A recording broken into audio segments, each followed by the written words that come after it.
खेला कर दिए पवन सिंह। जी हाँ दोस्तों, आपका स्वागत है मेरे चैनल ऑसम भोजपुरी पर। वीडियो को पूरा देखिएगा।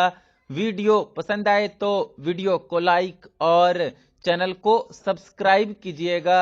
दोस्तों, पवन सिंह का आरा के ओठलाली गाना, जिसे 11 दिन पहले रिलीज किया गया था सारेगामा हम भोजपुरी यूट्यूब चैनल पर।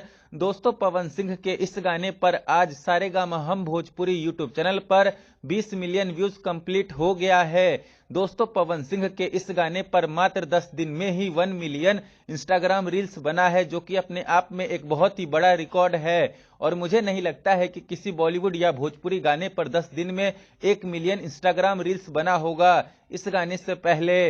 वहीं दोस्तों, पवन सिंह का यह गाना लगातार पिछले 11 दिनों से इंस्टाग्राम से लेकर यूट्यूब पर ट्रेंड भी कर रहा है। और दोस्तों, पवन सिंह का यह गाना लगातार 7 दिन तक इंस्टाग्राम रील्स पर नंबर 1 पर ट्रेंड भी किया था। और ये भी पवन सिंह के इस गाने का एक बहुत ही बड़ा और अनोखा रिकॉर्ड है। साथ ही साथ पवन सिंह का यह गाना अभी भी यूट्यूब पर ट्रेंडिंग के म्यूजिक सेक्शन में 2 नंबर पर ट्रेंड कर रहा है।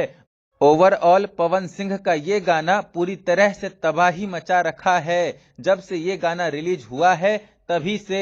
वहीं दोस्तों, आज शाम तक पवन सिंह के काला ओढ़नी गाने का कमिंग सून वाला पोस्टर भी रिलीज हो सकता है। खैर, फिर मिलते हैं दोस्तों किसी नए वीडियो में। वीडियो पसंद आए तो वीडियो को लाइक और चैनल को सब्सक्राइब कीजिएगा।